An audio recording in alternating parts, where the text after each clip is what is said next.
এতিয়া আমাৰ এ দললৈ প্ৰথম পোনপটীয়া প্ৰশ্ন।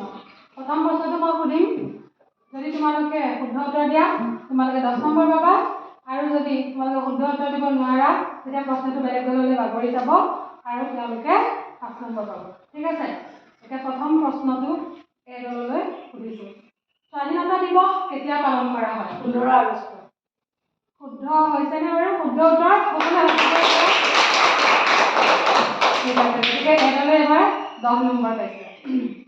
তাৰপিছত বি দল, ৰামধেনুৰ ৰং কেইটা? 7টা। শুদ্ধ উত্তৰ, বি দলে 10 নম্বৰ পাইছে। চি দলে হ'ব ডক্টৰ ভূপেন হাজৰিকাৰ জন্ম কেতিয়া হৈছিল?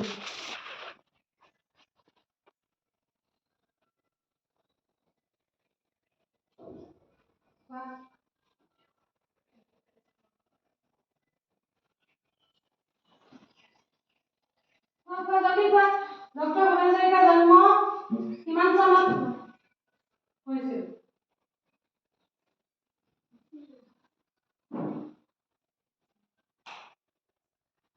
নোৱাৰিলে নোৱাৰি বুলি কৈ দিবা। জলদি, সময়বিলাক ৰৈ নাথাকে।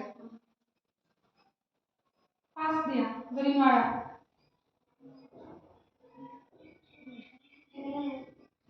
নোৱাৰা? ঠিক আছে, নোৱাৰে।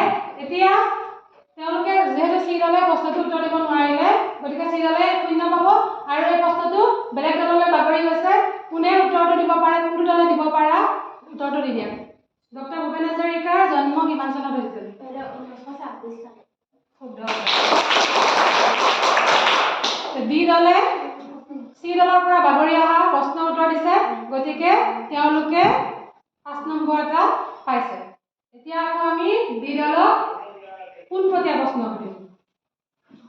এইটো প্ৰশ্নৰ নম্বৰ হ'ব 10।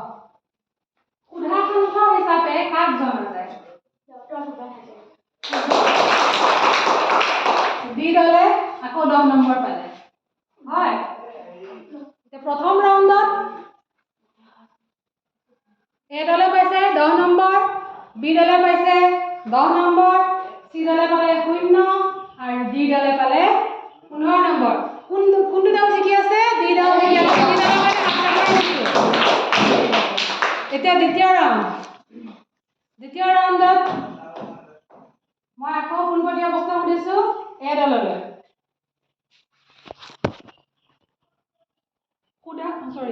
শিক্ষক দিৱসৰ লগত জড়িত মহান ব্যক্তিগৰাকীৰ নাম কি? জৱাহৰলাল নেহৰু। ভুল উত্তৰ, ভুল উত্তৰ, ভুল উত্তৰ, গতিকে 0। এই প্ৰশ্নটো বাগৰি যাব। কোনে উত্তৰ দিব পাৰা? কোনটো দলে উত্তৰ দিব? শিক্ষক দিৱসৰ লগত জড়িত মহান ব্যক্তিগৰাকীৰ নাম কি? আমি শিক্ষক দিৱস পালন কৰো কিমান তাৰিখে পালন কৰো? 5 ছেপ্টেম্বৰত পালন কৰো, আৰু সেই ব্যক্তিগৰাকীৰ নাম কি? শিক্ষক দিৱস যে পালন কৰো সেই তেওঁৰ লগত জড়িত ব্যক্তিগৰাকীৰ নাম কি? জানে না জানে? পাৰে জানে, খাব বুলি আহিছে। বি দলে আমাক শুদ্ধ উত্তৰ দিছে। বি দলে আমাক 5 নম্বৰ এটা বেছিকৈ পাইছে। এতিয়া বি দলক আমি আকৌ এটা পোনপটীয়া প্ৰশ্ন কৰিম। মৰিগাঁও জিলাৰ একমাত্ৰ অভয়াৰণ্যখনৰ নাম কি? মায়ং। মায়ং নহয়, মায়ং পবিতৰা। ইয়েস।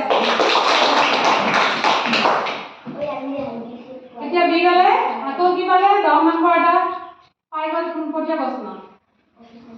এইবাৰ আমি চি দলক সুধিম। চি দলৰ বাবে পোনপটীয়া প্ৰশ্ন হৈছে এশিঙীয়া গড় ক'ত পোৱা যায়? এশিঙীয়া গড় ক'ত পোৱা যায়? অসমৰ কোনখন জিলাত এশিঙীয়া গড় পোৱা যায়? কোৱা।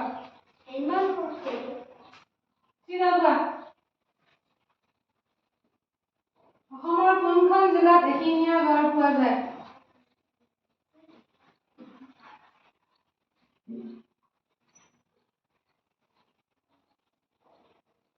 জিলাখন নকলেও ঠাইখনৰ নাম কোৱা। কোনখন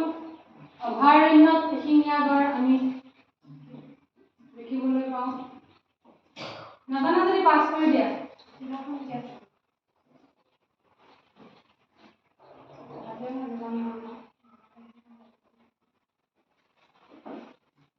পাছ কৰি দিয়া পাছ পাছ কৰিছে দিয়া কোৱা কাজিৰঙা অভয়াৰণ্য হয়নে কাজিৰঙা অভয়াৰণ্যখন কোনখন জিলাত আছে গোলাঘাট জিলাত 5 নম্বৰ পালে বেছিকে হয় ঠিক আছে এতিয়া জি দলৰ কাৰণে এটা পোনপটীয়া প্ৰশ্ন